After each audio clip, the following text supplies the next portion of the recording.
Selalu kita dengar mimpi arwah ibu. Ada orang yang mimpi arwah ibunya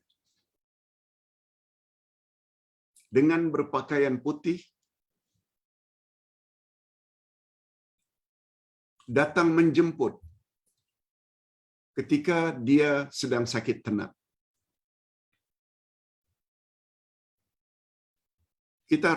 Kita tahu roh tidak akan kembali. Apakah itu yang datang itu syaitan? Hadirin dan hadirat, bila menyebut tentang mimpi, menurut pandangan Ahlu Sunnah wal Jamaah, mimpi ada 3 jenis. Yang pertama, ada kemungkinan itu datang daripada Allah. Yang kedua, mimpi itu datang dari syaitan, kemungkinan kedua. Dan yang ketiga, hanya permainan tidur. Banyak ingat ibu sebelum tidur, lalu dalam tidur datang mimpi.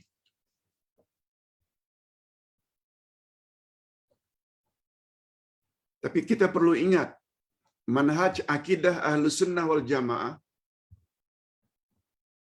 percaya ada yang mimpi benar, ada permainan syaitan, ada hanya permainan tidur.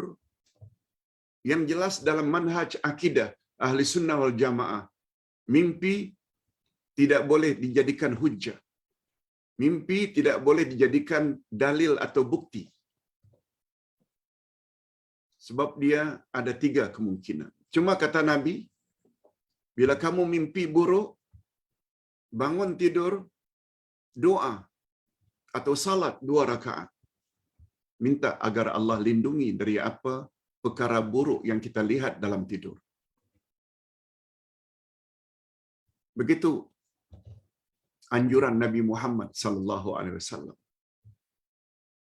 Apakah itu syaitan? Kita tak boleh katakan itu syaitan. Mungkin juga ada kemungkinan. Cuma orang-orang kita selalu katakan, kalau kamu mimpi ibu bapa datang, seolah-olah dia ingin mengingatkan kamu supaya banyak-banyaklah berdoa kepada Allah agar dia dilepaskan daripada azab kubur. Banyak-banyaklah berdoa. Apalagi doa anak memang sangat diperkenankan oleh Allah. Bila doa itu untuk ibu bapanya. Sebagaimana doa yang kita selalu sebut. Rabbighfirli wali walidayya, ya Allah ampunkanlah dosaku dan dosa kedua ibu bapakku. Yang kata Nabi, bila doa itu kita panjat, automatically mak bapak dalam kubur dilepaskan oleh Allah daripada azab. Wallahu a'lam. Hanya saja bila mimpi itu datang kepada Nabi atau Rasul, betul, itu wahyu. Sebagaimana mimpinya Nabi Ibrahim menyembelih anaknya Ismail. Betul-betul beliau tak ragu lagi. Sebab mimpi semua Nabi dan Rasul adalah wahyu. Pertanyaan yang kedua. Pak Ustaz Ibnu Jauzi, seorang hafiz. Karyanya sangat banyak meliputi tafsir, fikih, hadis. Pertanyaannya, sudahkah diterjemahkan ke dalam bahasa Malaysia? Hadirin dan hadirat, setahu Ustaz, Ibnu Jauzi ini memang orang yang sangat alim. Cuma kita kena ingat, bila disebut Ibnu Jauzi, ada 2 Ibnu Jauzi. Ibnu Jauzi yang pertama, beliau bermazhab Maliki. Dan beliau punya akidah Asy'ariyah Maturidiyah. Ibnu Jauzi yang kedua, yang dipanggil juga dengan Ibnul Qayyim Al-Jauziyah, dalam fiqh beliau cenderung kepada mazhab Hambali, Imam Ahmad Ibnu Hanbal. Dan dari segi akidah beliau lebih kepada salafus salih. Ustaz secara peribadi banyak mendalami dan membaca karangan Ibnu Jauzi yang kedua, iaitu Ibnul Qayyim. Buku-buku beliau sangat banyak. Ighathatul Lahfan, Madarajus Salikin, Tafsir Al-Qayyim, dan banyak. Ustaz suka kepada Ibnul Qayyim Al-Jauzi sebab beliau bila menulis dalam kitab-kitabnya senantiasa membawa dalil-dalil dan hujah-hujah yang kokoh. Demikian juga Ibnu Jauzi yang pertama dengan kitabnya Talbisu Iblis juga sangat terkenal dan sudah pun diterjemahkan ke dalam bahasa Indonesia dan bahasa Malaysia. Itu yang dapat Ustaz sampaikan.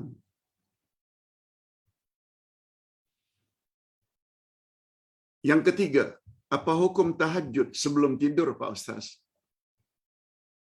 Mohon pencerahan. Boleh atau tidak? Sebenarnya hadirin dan hadirat, salat tahajud adalah salat malam. Salat tahajud adalah salat malam. Salat malam bermula dari Isya hingga subuh. Tidak ada syarat sebenarnya mesti tidur dulu. Tidak menjadi syarat tahajud itu mesti tidur dulu. Tak.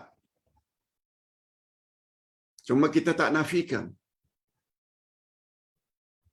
Andai kata kita tidur dulu baru tahajud, itu lebih afdal. Hanya afdaliyah, lebih afdal. Lebih-lebih lagi bila tahajud itu dilakukan pada sepertiga akhir malam. Namun demikian, tahajud juga boleh walaupun habis salat Isya. Itu penjelasan daripada Ustaz. Oleh sebab itu, timbul pertanyaan. Apakah seseorang yang tidak boleh tidur malamnya, dia tidak boleh tahajud karena dia tak boleh tidur? Ada jenis macam itu? Jawabnya tidak. Tahajudlah walaupun awak belum tidur.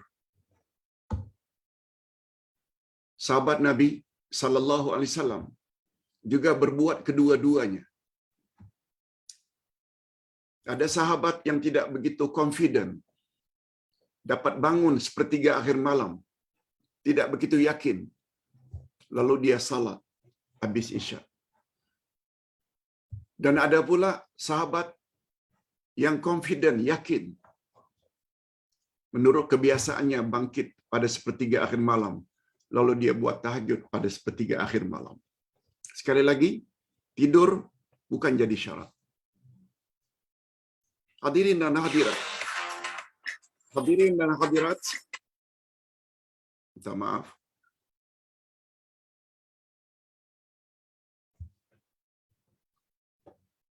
Ustaz, saya biasa salat istikharah tiap hari sebelum pergi kerja. Saya tak pasti apakah ini cara Rasulullah. Ustaz anjurkan sangat supaya puan yang tanya baca buku Ustaz, Himpunan Salat-Salat Sunat Nabi Muhammad sallallahu alaihi wasallam. Himpunan Salat-Salat Sunat. Dalam buku itu ada disebut tentang salat sunat istikharah. Salat sunat istikharah maknanya istikharah minta pilihan Allah. Khair itu kebaikan. Atau khiyar itu pilihan. Istikharah mohon Allah pilih untuk kita.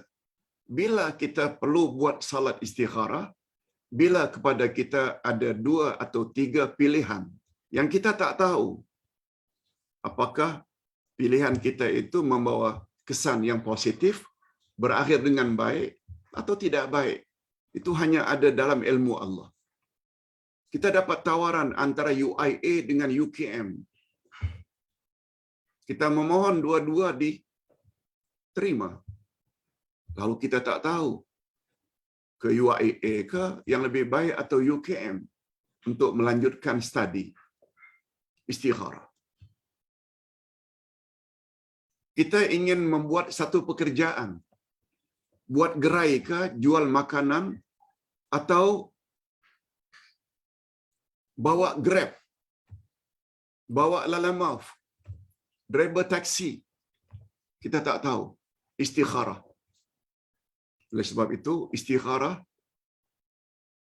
sebaiknya dilakukan bila kita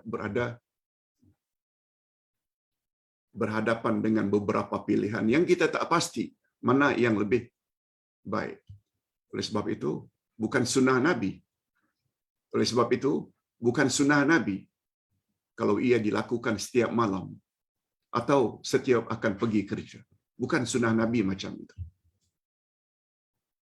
Hadirin dan hadirat rahimakumullah. Yang kelima, bila kita pergi umrah, Pak Ustaz, apakah cukup umrah sekali saja begitu pergi? Dan tak perlu kita ulang balik dari Ja'ranah atau dari Tanaim, umrah lagi, sebagaimana yang dilakukan oleh banyak orang? Hadirin dan hadirat, dalam buku Ustaz Pedoman Haji dan Umrah, ringkas dan tepat, Ustaz ada sebut, Nabi umrah hanya 4 kali saja dalam masa yang berasingan. Bukan sekali pergi itu berkali-kali, bukan. Tetapi tidak salah. Andai kata sudah datang untuk umrah, sesekali kita pergi ke Tanaim atau ke Ja'ranah untuk memakai ihram dengan niat untuk badal umrah seseorang, hukumnya dibolehkan. Jangan tiap hari, jangan berkali-kali. Sampai kadang-kadang sudah timbul riak. Kamu umrah dah berapa kali? Baru 3 kali. Saya dah 15 kali. Dah riak lagi. Selain daripada itu, tidak digalakkan umrah berkali-kali karena duduk dalam Masjidil Haram Mekah yang ganjaran pahalanya sekali salat sama dengan 100,000 kali salat, akhirnya tidak kita perolehi. Baca Quran, berdoa, lebih-lebih lagi di depan multazam atau di bawah pancuran emas, semuanya tempat itu tempat yang makbul untuk berdoa. Itu sebabnya jangan perbanyakkan umrah. Cuma sekedar nak menambah sekali 2, apalagi dengan tujuan untuk badal umrah, ayah ke atau ibu yang telah meninggal dunia, tak ada masalah. Tapi sampai berpuluh-puluh kali, pagi petang, akhirnya kelebihan yang tersedia bila kita beribadat dalam Masjidil Haram jadi berkurang. Sayang. Itu sebabnya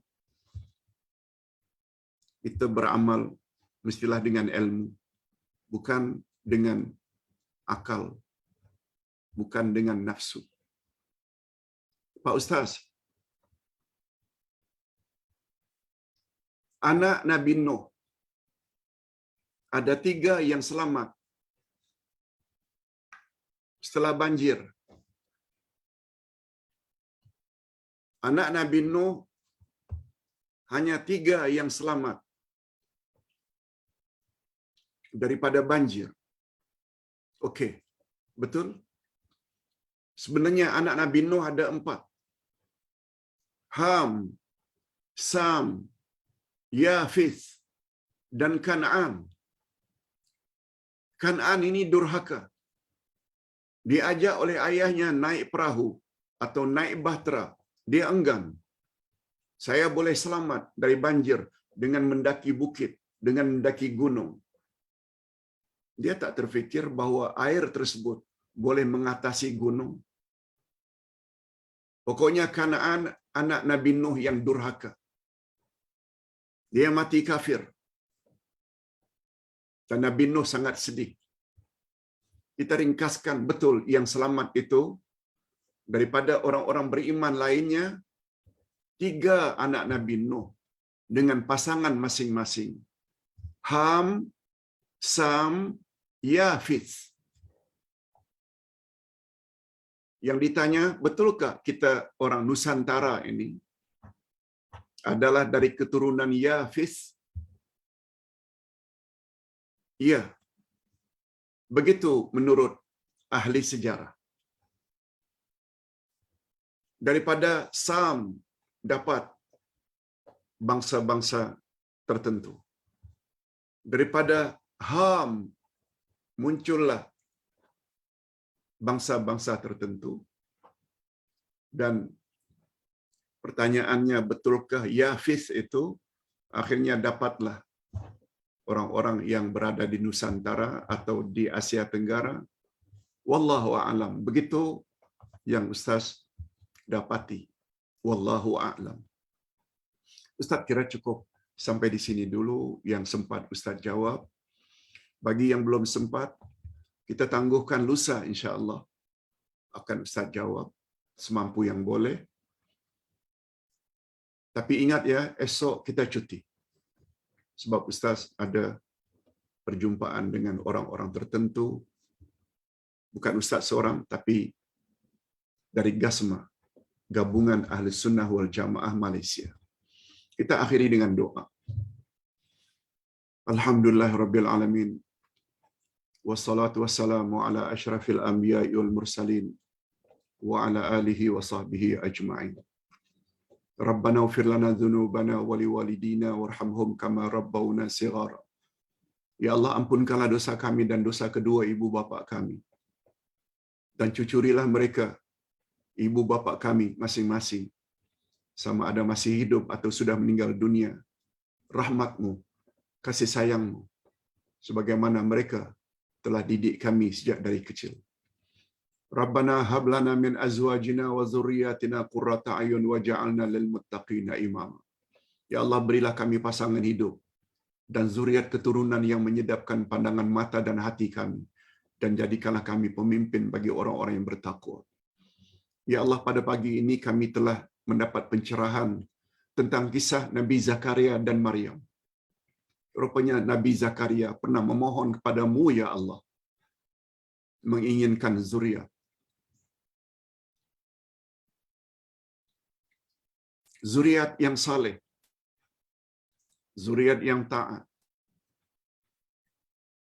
Karena beliau melihat dengan begitu terpesona terhadap kesalehan dan kebaikan Maryam yang beliau jaga dan yang beliau pelihara. Ternyata permohonan Zakaria Engkau kabulkan, ya Allah, dengan anak yang bernama Yahya, yang mempunyai ciri-ciri yang sangat-sangat istimewa. Oleh sebab itu, ya Allah, berilah kami dan zuriat keturunan anak cucu kami sifat-sifat sebagaimana yang Engkau berikan kepada Yahya. Walaupun kami tahu kami tidak akan, dan anak cucu kami tidak akan dapat exactly serupa kebaikan yang ada pada Yahya, paling kurang jadikanlah kami dan anak cucu kami semua orang-orang yang saleh, salihah, yang bukan saja bahagia di dunia tapi juga akan bahagia di akhirat. Wa sallallahu ala nabiyyina Muhammad wa ala alihi wa sahbihi ajma'in. Subhana rabbika rabbil izzati amma yasifun. Wa salamun alal mursalin walhamdulillahi rabbil alamin. Subhanakallah